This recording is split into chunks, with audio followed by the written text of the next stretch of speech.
Fala,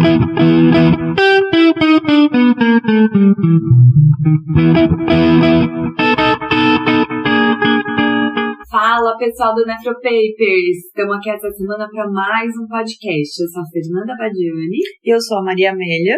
E hoje a gente vai falar sobre intercorrências na diálise. A gente sabe que esse tema é um pouco mais específico para o nefrologista, mas também os intensivistas que têm UTI rolando na diálise podem se deparar com essas situações. Então, primeiro, a gente fala das principais intercorrências, não necessariamente as mais frequentes, mas a que todo mundo deve saber. E só falando um pouco do histórico, do que é a hemodiálise, de como surgiu, né? A diálise ele é um método que surgiu há menos de 100 anos. Então, a primeira vez que se falou no que viria a ser a hemodiálise foi no final da Segunda Guerra, quando foi criado o que foi chamado de rim artificial. Para a gente ter uma ideia, de 1945 até 1960, não existia disponibilidade de diálise no mundo. Então, a hemodiálise para crônicos começou a ser disponível, se tornou disponível na década de 1960 nos Estados Unidos.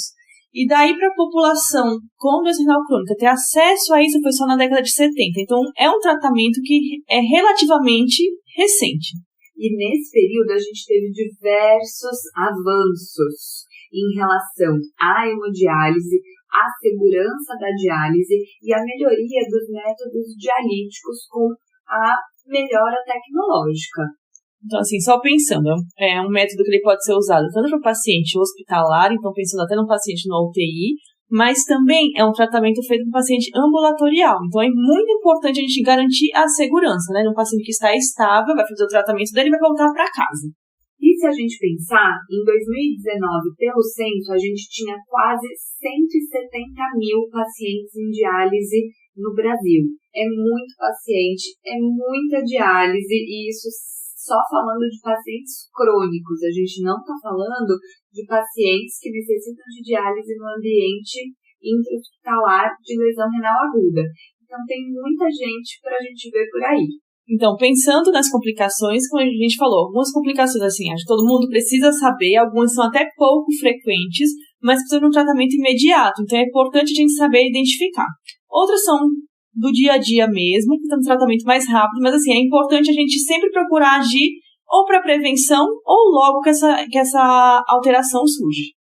Hoje a gente vai falar de algumas complicações. A gente vai abordar aqui hoje hipotensão intradialítica, que eu acho que é a mais comum que a gente vê na diálise, câimbras. A segunda ou talvez também primeira aí junto de hipotensão muito frequente. Outras complicações um pouco menos frequentes, que são arritmias e síndrome coronariana aguda na diálise, reação alérgica, reação ao dialisador e outras reações alérgicas.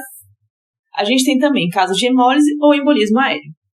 E por último, a síndrome do desequilíbrio. Então, bora lá? Então, pensando em reação alérgica ao dialisador. Então, essa complicação que é hoje bastante infrequente, ela era mais comum quando a gente usava outros dialisadores, que não eram tão biocompatíveis, e ela pode ocorrer tanto ao dialisador quanto aos produtos utilizados, por exemplo, na esterilização do sistema.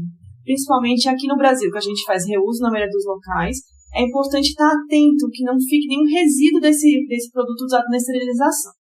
Pensando na reação de hipersensibilidade, seja o dialisador ou esses produtos do reuso, a gente tem dois tipos de reação. A reação do tipo A, que é a mais grave, que ocorre cerca de 20 a 30 minutos após o início da diálise, e tem a reação do tipo B, que é mais tardia. A reação do tipo A, a gente fala que é uma reação do tipo de anafilaxia.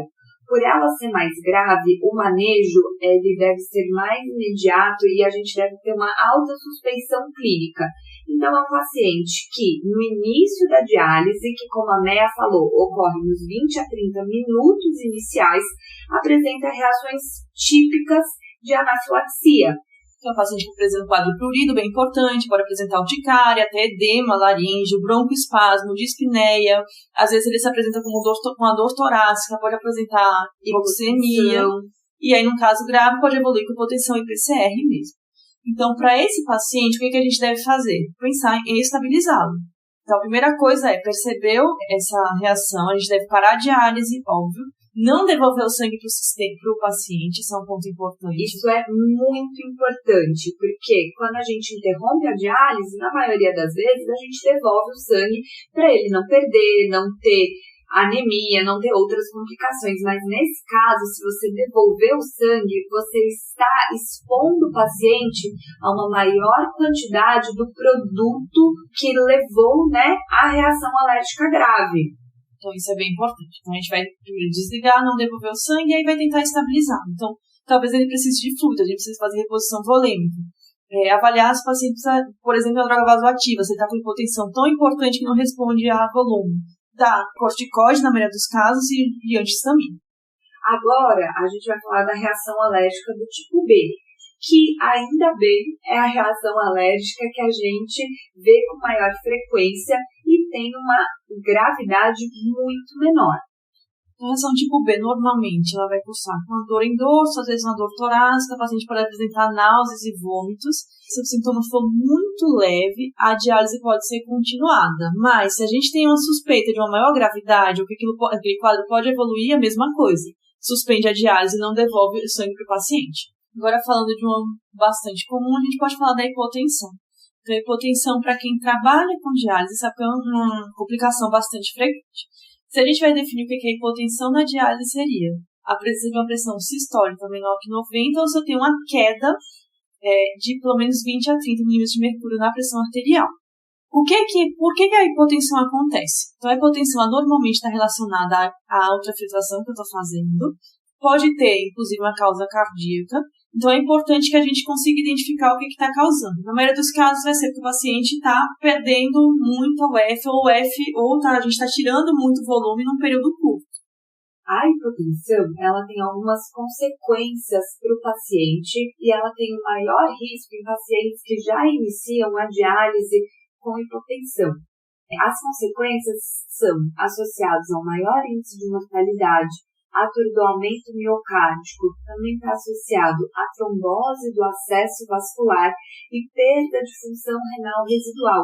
Então, a gente tem diversos efeitos deletérios a longo prazo.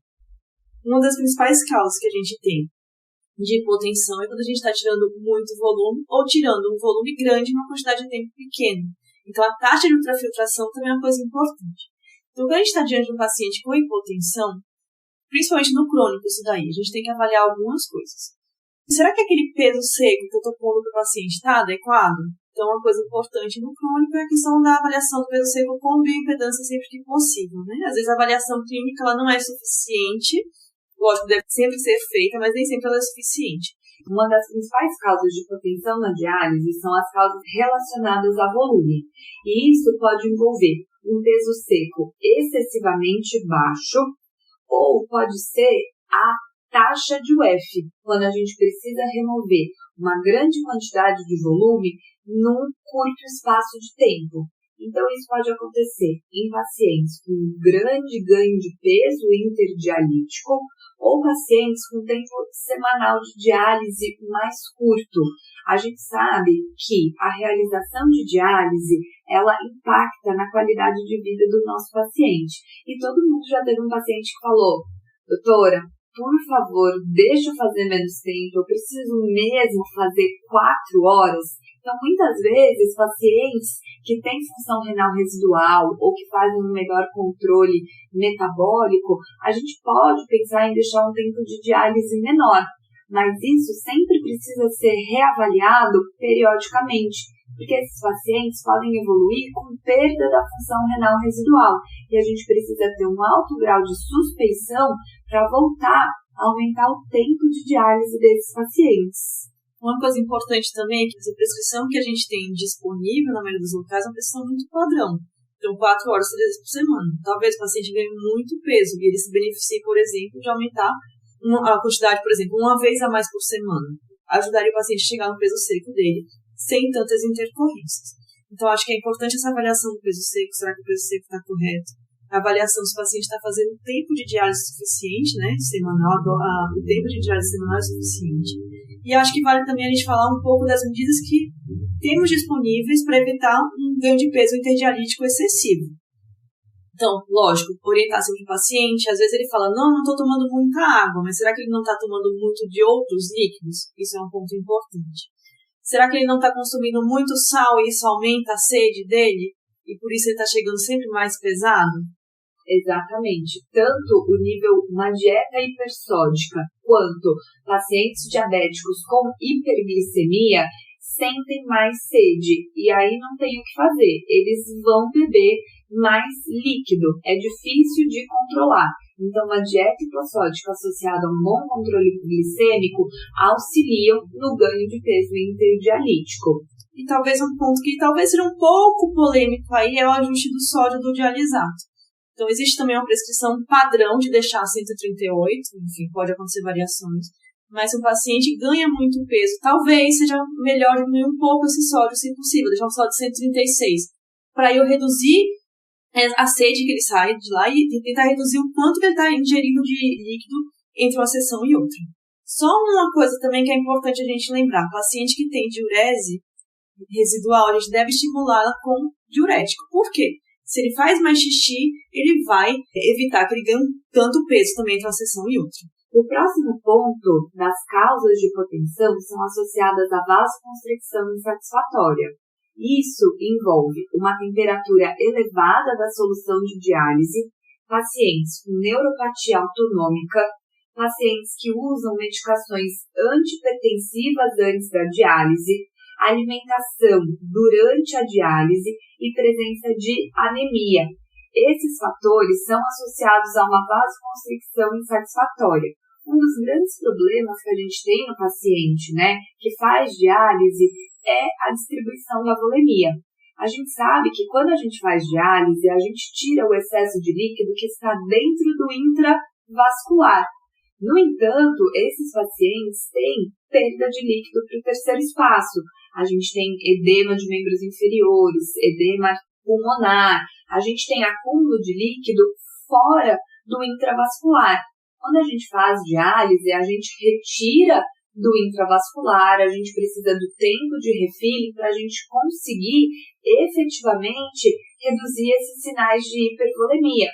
E um dos mecanismos compensatórios do organismo é uma vasoconstricção à medida que você está tirando líquido do intravascular para você manter a pressão arterial.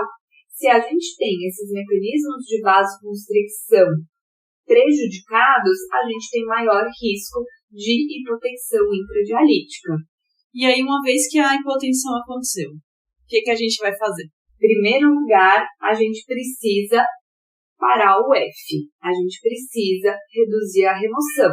Aqui fica uma ressalva. Não é porque eu reduzi a remoção em um período da diálise que eu vou precisar manter essa ultrafiltração zerada a diálise inteira.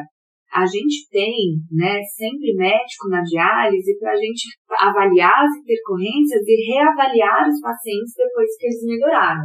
Mas acho que o primeiro ponto é reduzir a UF, zerar a UF. O que você falou é bastante importante mesmo, A gente sempre está atento. Por quê? O que adianta zerar a UF? Aí ele sair da sessão com um peso maior do que deveria e chegar na próxima sessão mais pesado ainda. Então isso acaba virando um ciclo vicioso. Ele nunca mais, ele vai demorar muito para voltar para o peso seco dele, porque vai ter sempre as intercorrências.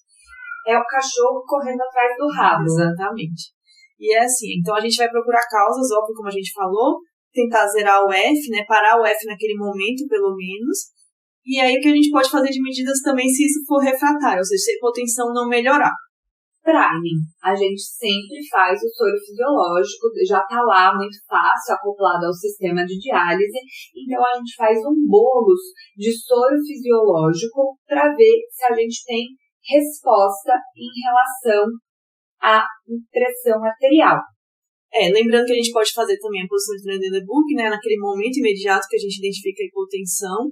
E esse bolos pode ser tanto com soro fisiológico ou se você tem disponível, mas é muito mais caro com albumina também. Exato, isso que eu ia falar. Durante muito tempo, o priming de albumina era feito, mas a gente realmente não tinha uma evidência robusta de que isso teria superioridade em relação à melhora da hipotensão arterial em comparação com o soro fisiológico.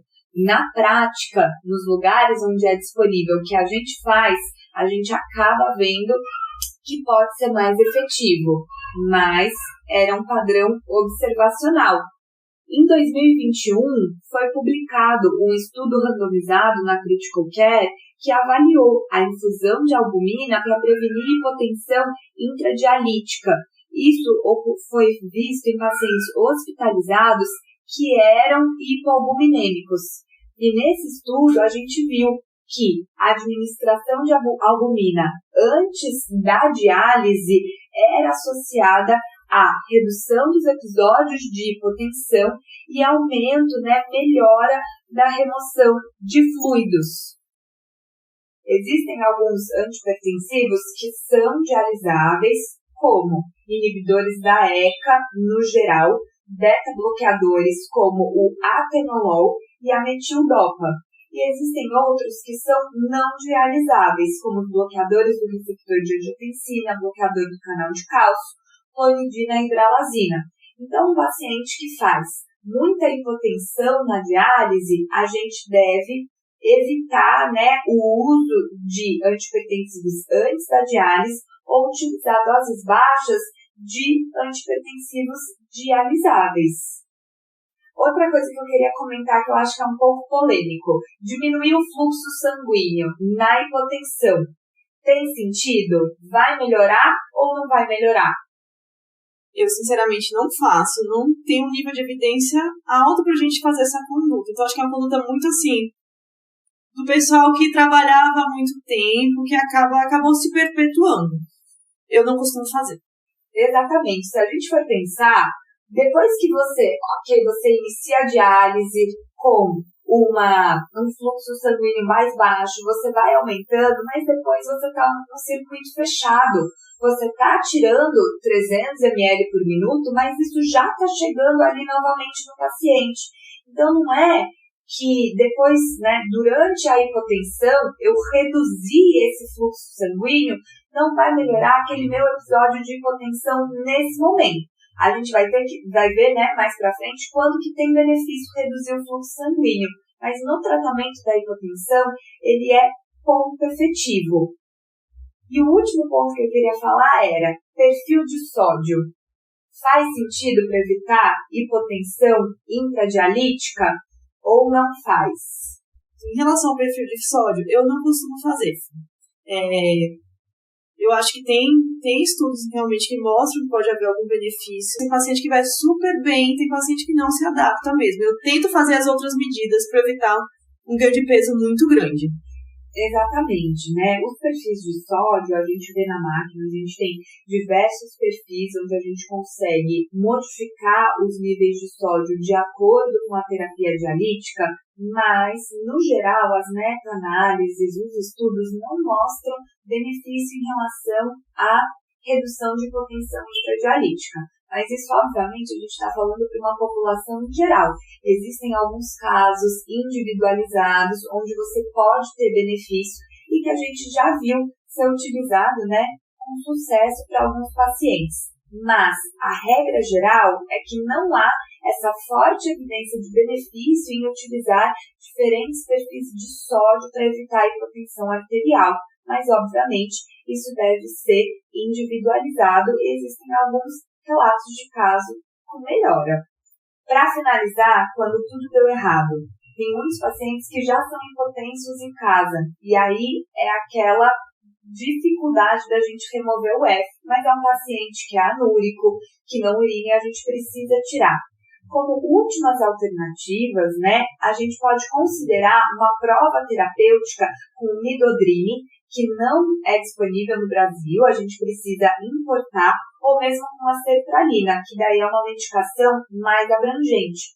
O próprio Dalgirdas traz essas opções e existem alguns relatos de caso, dados observacionais, que mostram maior estabilização da pressão arterial em pacientes em uso de midodrina e sertralina. e pode ser realizada a prova terapêutica. Isso realmente é mais indicado para pacientes que são impotências de base. Agora a gente pode passar para o próximo? Agora sim. Então, pensando em outra complicação bastante frequente, que a gente vê muito associada à hipotensão, a gente pode falar das câimbras agora, né? Então, assim, por que as câimbras ocorrem? Qual é a fisiopatologia? Bem, enfim, essa pergunta que... gostaríamos de saber também. Que a gente vê de descrição aqui. A câimbra ocorre normalmente porque eu tenho uma vasoconstricção e eu vou levar uma hiperfusão muscular que pode alterar o relaxamento do músculo e isso causa a dor, a câimbra. Bem, isso é uma das hipóteses, né? A fisiopatologia da câimbra nunca foi muito bem esclarecida. O que é importante é pensar no porquê que aquela câimbra está ocorrendo também. Então, a gente tem alguns fatores, 4 principais fatores associados, que seria a hipotensão, também em relação à taxa de UF, quanto eu estou tirando de líquido no período de tempo. Existem trabalhos que falam também em relação ao sólido dialisato muito baixo, isso seria um fator de risco, né, para a câimbra. E também pacientes que chegam muito hipervolêmicos, que eu vou ter que tirar muito volume dele, e aí entra a questão da taxa de UF. Outro ponto que pode ser são os distúrbios hidroeletrolíticos. Além da baixa concentração de sódio, pacientes com menor concentração de potássio, cálcio e magnésio também têm maior risco, né, de câimbras na diálise. Uma coisa legal do magnésio é que às vezes a gente não pensa como causa, mas ele pode ser um dos fatores associados à refratariedade do tratamento. Então, a gente não costuma encontrar magnésio baixo, né, em pacientes que fazem diálise crônica, falando dos crônicos, mas para aquele paciente que vem com uma câimbra muito refratária, talvez valha a pena dosar, para a gente ver se precisa ajustar alguma coisa em relação ao magnésio. Exatamente, porque ninguém merece ter câimbra 3 vezes por semana na diálise. Isso parece bobeira, mas prejudica muito a qualidade de vida dos pacientes. E além de prejudicar a qualidade de vida, eu acho que é um dos fatores que fazem com que a gente tire também outro fator, porque a gente não tire tanto volume, né, para prevenir câimbra, enfim, o paciente não tolera. Isso é um outro ponto importante também, ele não chegar no peso seco dele. Exato, e a hipotensão não é o único fator associado à câimbra, como a gente viu. Por isso que o soro fisiológico não é o único tratamento. Ainda a gente vai conversar sobre as medidas, porque a gente sabe, paciente com câimbra, até o técnico avisar o médico, já está correndo ali o soro fisiológico. Você nem consegue ver exatamente se tem a hipotensão associada ou não. Na maior parte das vezes está associada e eles estão certos. Mas nem sempre é assim. Verdade, a gente nunca chega, assim, várias vezes a gente não chega no momento inicial da câimbra, né? Já chega quando alguma medida foi feita. Então eu gosto de pensar também o que a gente pode fazer de prevenção. Lógico que as medidas para prevenção também não têm um nível de evidência tão elevado. Mas se fala muito em fazer alongamentos antes do período da diálise, isso pode melhorar alguma coisa em relação à câimbra, ajustar a sódio do dialisato, não deixar o sódio tão baixo, isso também parece melhorar alguma coisa.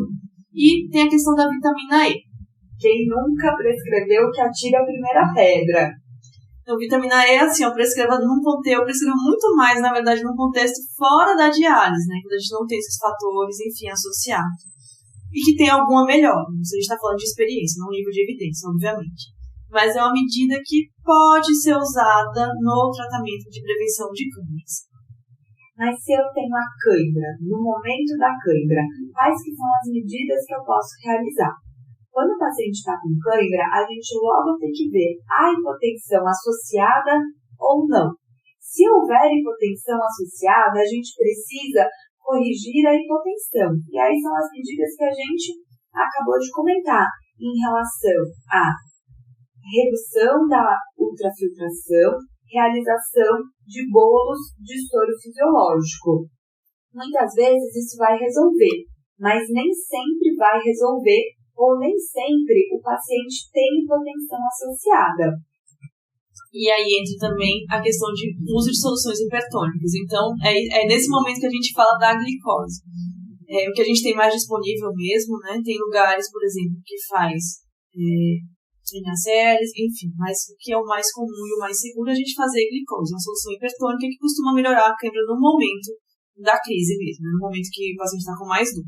Exatamente. As outras opções de solução hipertônica é a salina e o manitol, mas a gente vê com muito menos frequência. qual que é o grande problema da gente fazer uma solução hipertônica? O paciente vai ficar com aumento da osmolaridade, que vai deflagrar ainda mais a sensação de sede. Isso vai contribuir para aumento do ganho de peso intradialítico. Então, a gente fica novamente enxugando gelo nesses pacientes. Acho que ainda com medida como prevenção, né, evitar que isso aconteça, é muito do que a gente falou da hipotensão também durante a diálise. Vale a pena a gente pensar, será que esse paciente está no peso seco dele? Será que o peso seco não está errado? Será que eu não tenho que avaliar o quanto eu estou tirando em cada sessão? Será que não vale a pena aumentar o número de sessões para ver se eu melhoro isso daí? Então, acho que são coisas assim, medidas semelhantes para as duas situações. E uma última curiosidade é que pacientes com cãibra sem hipotensão, existe o benefício de você fazer, né, a indicação nifedipino. O Dalgirdas fala isso, minha gente. Pasmem. Verdade, a gente não costuma utilizar na prática principalmente porque é a situação que a gente mais vê associada à hipotensão mesmo. Mas sim, está descrita essa medida, ela pode ser tentada nos pacientes que não estão hipotensos. Eu acho que a gente pode falar agora do irmão da hipotensão, que é a hipertensão intradialítica.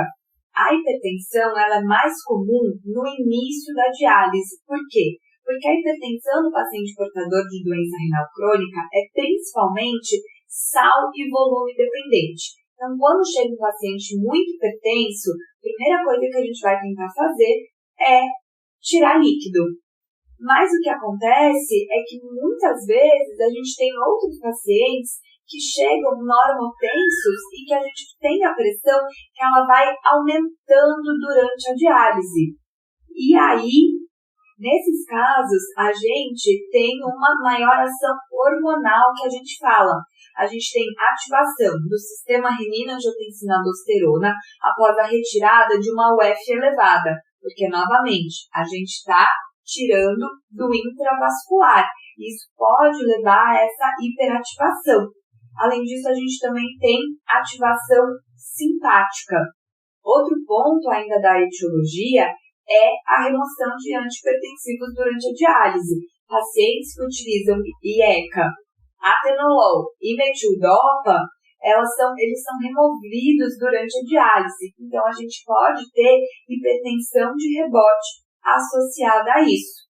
Eu acho que pontos importantes aí. A gente vê em que momento essa hipertensão está surgindo. Por quê? Pressões muito elevadas no meio da sessão, talvez precisem de tratamento mesmo. E aí a gente tem que pensar exatamente no que a Fer falou. Talvez faça sentido nesse momento fazer uma inibição do cilanilotensina-aldosterona.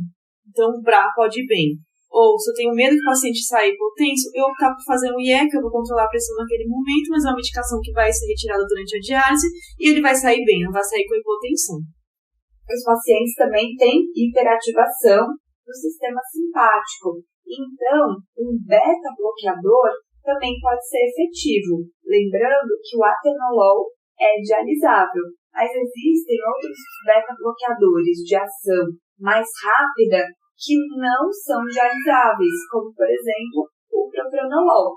Obviamente, conferindo a frequência cardíaca antes. Acho que beta-bloqueador, se não houver contraindicações, vai sempre muito bem, né? Para controle da hipertensão dos pacientes que fazem diálise. Outra medicação útil são os bloqueadores de canal de cálcio, porque tem um início de ação rápido e não são removidos na diálise. Mas lembrando, a gente sempre precisa suspeitar de hipervolemia. Um dos principais mecanismos é a hipertensão sal e volume dependente. Se é aquela hipertensão também que aparece, né, que a gente vê só no final da diálise, acho que é bem legal falar do que você falou mesmo. A gente está dando volume naquele momento, está dando hematos. Às vezes vale a pena esperar um pouco, se eu estou assustada com aquela hipertensão de tentar hipermedicar, espera um pouco, ver como o paciente vai sair da sessão. Às vezes a pressão dele fica mais normal depois de um tempo, ela tem uma queda depois de um tempo. E a gente vai ver se precisa ser medicado ou não. E outros pacientes que a gente precisa fazer o ajuste de antihipertensivo, né, em ambiente domiciliar. O ideal seria que a gente fizesse o controle, né, da medida residencial da pressão arterial em casa, ver como ele fica na diálise e fazer o ajuste no período sempre de 48 horas, para a gente ver como que ele fica também nos períodos, né, nos intervalos interdialíticos. E até uma ressalva que seria muito interessante no paciente que faz diálise um mapa de 48 horas, porque nem sempre o comportamento da pressão é homogêneo nos dias com diálise e nos dias sem diálise. E, portanto, a gente precisa de uma individualização um pouco maior em relação às doses dos antihipertensivos. Outras medidas envolvem a própria prescrição de diálise, com redução do sódio do dialisato, em alguns casos, e até uma temperatura um pouco mais elevada, meio grau acima do que a gente estaria acostumado, podem ter seus benefícios. E agora a gente fala do que? Síndrome do desequilíbrio? Vamos lá. Primeiro que a gente falar que ela, graças a Deus, é uma decorrência pouco frequente. E eu falo isso porque a gente soube controlar melhor isso daí. Mas pensando no que contexto ela pode acontecer. Ela classicamente ocorre na primeira sessão, porque os pacientes na primeira sessão costumam ter escórias mais elevadas. Mas não necessariamente. Às vezes o paciente passa, por exemplo, um período faltou diálise ou ficou um período sem diálise, então lembrar que ele pode ter escórias muito elevadas, existe um risco de síndrome do desequilíbrio. De fatores de risco, o que a gente tem? Os fatores de risco envolvem uma redução rápida da ureia, pacientes em extremos de idade, presença de acidose metabólica, disnatremias e doença hepática ou doença neurológica, que são pacientes que têm maior vulnerabilidade à síndrome do desequilíbrio. E o que é, né, essa síndrome do desequilíbrio, né? Como que é essa fisiopatologia? Então, o que acontece? Acho que é importante para quem não tem tanta evidência disso, a gente definir também quais são os sintomas. São os sinais e sintomas neurológicos, eles vão surgir poucos minutos após o início da diálise, então pode ser um quadro bastante grave. O paciente pode cursar com cefaleia, com náuseas, com vômitos, até sintomas neurológicos como convulsão, agitação, que pode levar ao coma. Então, ela precisa ser imediatamente identificada e tratada. Então, o que acontece? Pacientes urêmicos com níveis de ureia muito altos acabam tendo um aumento da osmolaridade. Mas aí a gente pode se perguntar, mas a ureia, ela não é um osmol não efetivo? A ureia não é que ela não define tonicidade? Realmente isso está correto. A ureia, normalmente, ela não vai definir tonicidade, ela não vai ter tanta influência na osmolaridade efetiva. No entanto, quando a gente está falando de pacientes com doença renal crônica avançada, que tem níveis de ureia extremamente altos por um período muito prolongado, a gente acaba vendo o maior fator de contribuição da ureia nessa osmolaridade, elevando também a osmolaridade intracelular, porque a ureia ela vai se dividir entre diversos compartimentos. Isso faz parte dos mecanismos de adaptação. E quando a gente tem uma diálise muito efetiva, de alta eficiência, que a gente tem uma rápida variação da osmolaridade, a gente retira a ureia muito rápido e a gente retira a ureia do intravascular.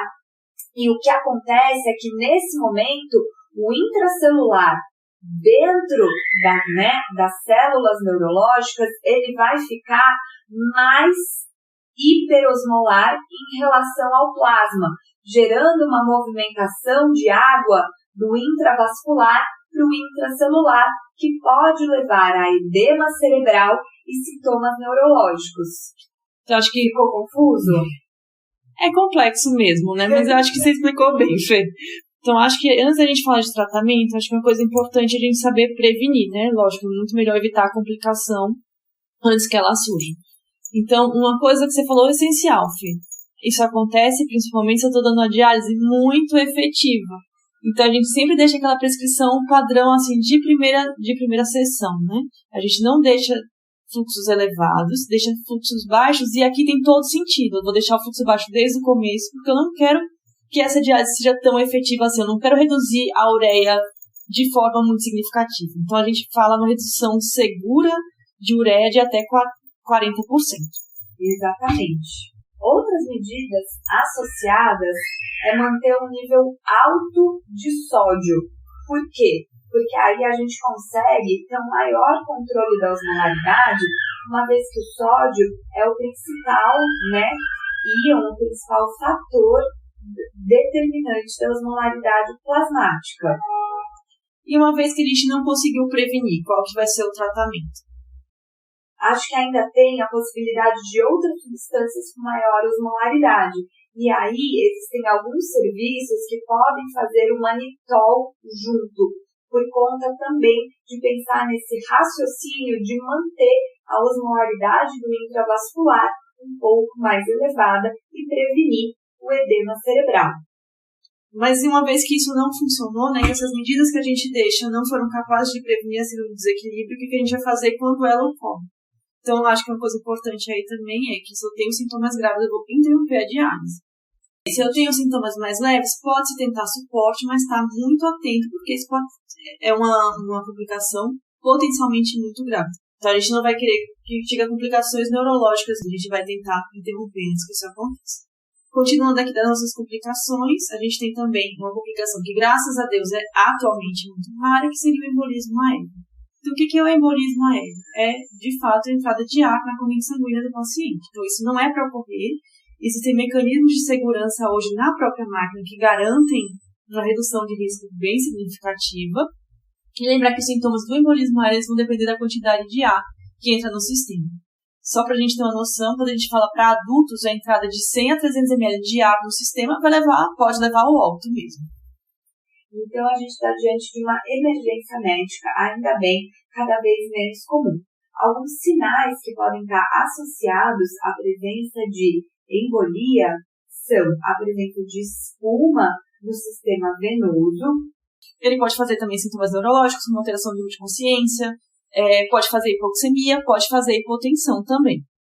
Exatamente. Se a gente pensar, o que acontece, né, na embolia? Quando o paciente está sentado, o ar migra para o sistema nervoso central.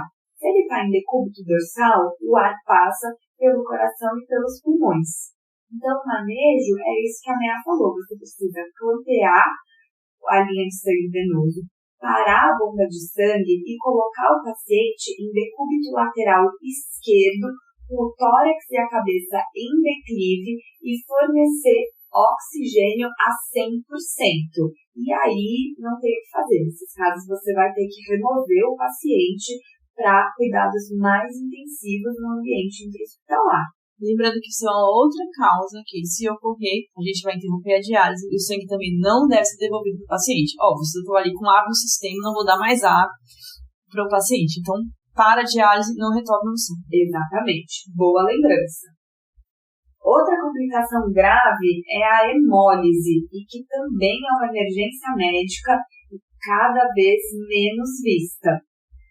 Os sintomas da hemólise também são inespecíficos, podem envolver uma dorsalgia, sintomas de opressão torácica, dispneia, e nesse caso o sangue fica com cor de cereja.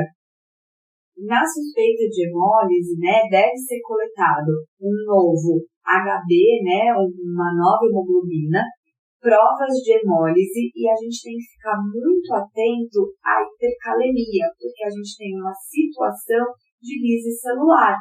E o potássio, como principal íon do meio intracelular, a gente pode ter uma hipercalemia de rebote muito importante nos quadros de hemólise. Acho que é importante a gente falar também de fatores de risco para que a hemólise ocorra, né? Uma coisa importante a gente estar atento é a contaminação da água. Se eu tenho agentes oxidantes naquela água, isso aumenta o meu risco de hemólise. Uma outra coisa que a gente fala seria o mau posicionamento de agulhas ou agulhas de pequeno calibre. Então, por que isso ocorre? Se eu tenho um fluxo de sangue muito elevado para passar numa agulha de pequeno calibre, isso aumenta o meu risco de hemólise aí. Então, isso é uma coisa que a gente tem que estar atento. Um outro fator seria a temperatura do dialisato muito elevada. Isso também é um fator de risco para a hemólise. Então, são fatores que a gente pode controlar, de fato, também, para prevenir que essa complicação ocorra. Outra suspeita, né, é quando a gente tem uma pressão muito negativa no acesso. Isso é um dos sinais que a gente tem, né, uma possível estenose, uma má função das agulhas. Então, sempre ficar atento aos alarmes da máquina. Pensando no que você já falou, Fê, só para a gente ressaltar. Uma vez que eu tenho suspeita de hemólise, vou encerrar o tratamento, não vou retornar o sangue do sistema para o paciente e, preferencialmente, esse paciente deve ser avaliado no ambiente hospitalar, exatamente pelo risco de hipercalemia. Então, às vezes, a gente tem que interromper a diálise e reiniciar posteriormente após a estabilização. Exatamente. Agora, vamos falar de complicações um pouco menos raras, mas que também geram bastante dor de cabeça, que são as arritmias e síndrome coronariana aguda na diálise.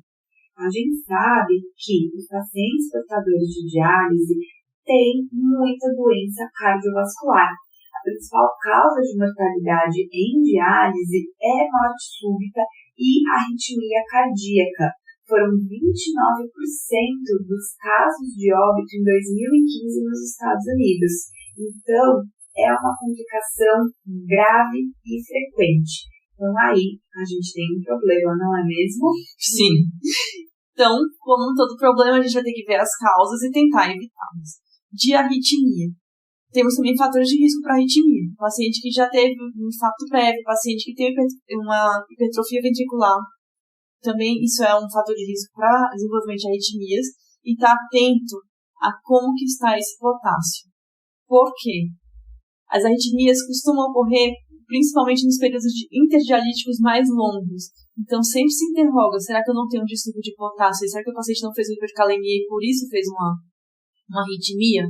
Lembrar também que não só o valor do potássio, mas essa variação, esse gap de potássio antes e após a diálise, também pode ser um fator de risco para arritmia. Exatamente.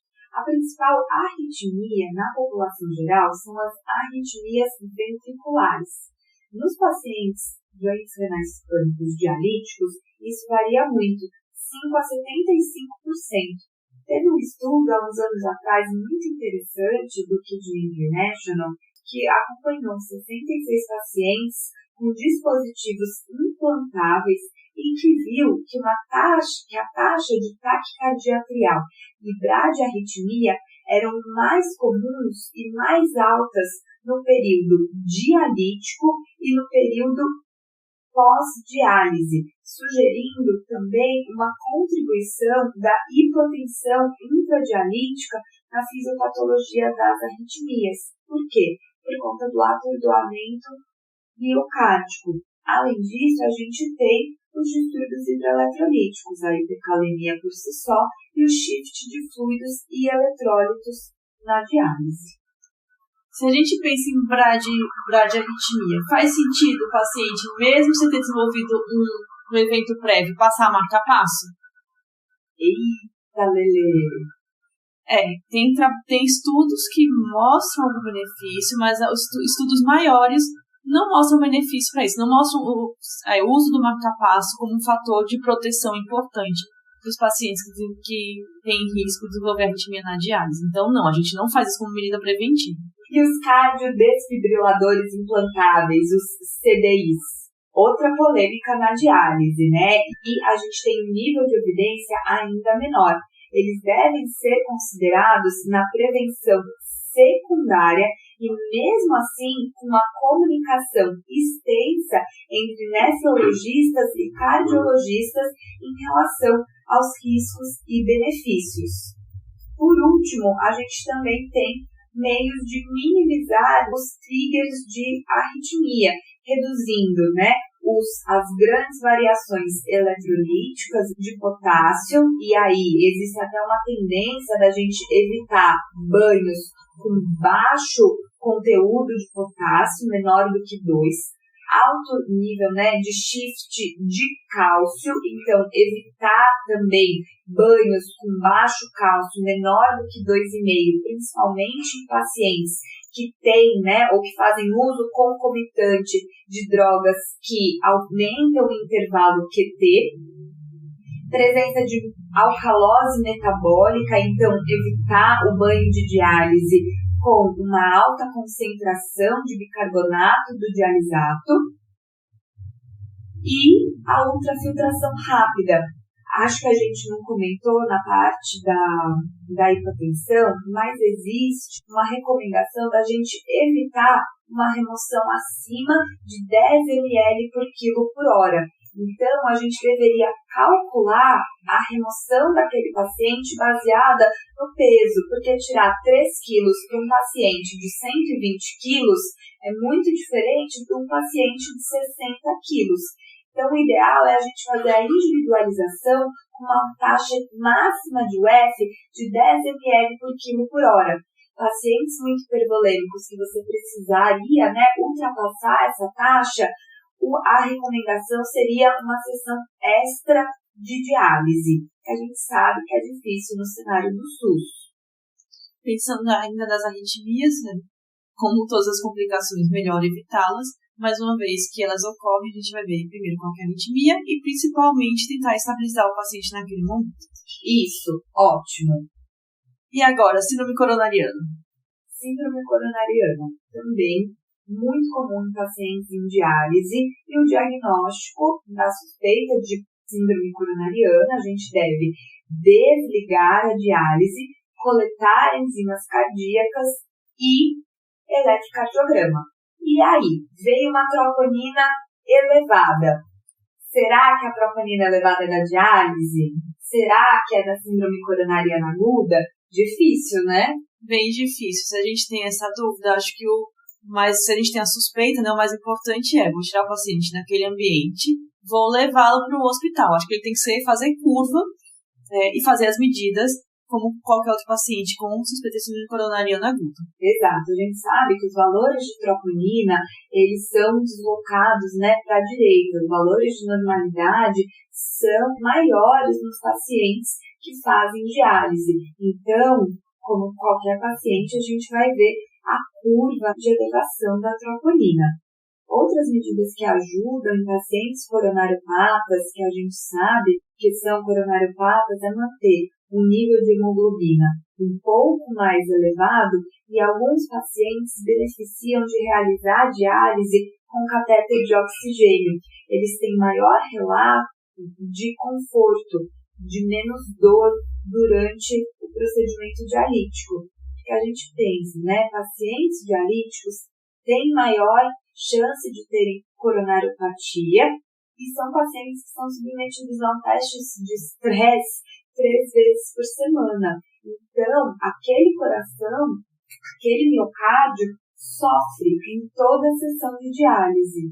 Dureza, Mais alguma complicação para a gente falar? Já falamos bastante. Então, acho que tem outras complicações. Sim, a gente procurou trazer tanto as mais frequentes, mas também aquelas pouco comuns que acho que todo mundo precisa saber, Todo mundo que trabalha com isso precisa saber. A gente podia falar, por exemplo, aqui de pirogenias e bacteremias, mas eu acho que isso vale um podcast à parte, Exato. Daqui a pouco a gente vai ter um de infecção de corrente sanguínea associado ao catéter. E também a gente tem água na diálise e suas complicações. Que eu também acho que vale um outro pod. Que esse daí é mais chato de fazer, Ninguém gosta de falar de RTC, mesmo. Porém é necessário. Então acho que é isso. A gente quis trazer hoje algumas dessas complicações, como tratar e também como prevenir. Para ajudar no dia a dia da diálise. Acho que o mais importante é a gente trazer segurança para os pacientes mesmo. Acho que foi isso por hoje. Obrigada, gente. Obrigada, até o próximo pod. Esse podcast tem o objetivo de educação médica. As informações aqui prestadas exprimem as opiniões dos seus integrantes no momento da gravação. Não esqueça que a medicina é uma ciência que muda constantemente. Não utilize as informações ouvidas aqui como conselhos médicos para si ou para outros. Em caso de necessidade, procure opinião médica direcionada.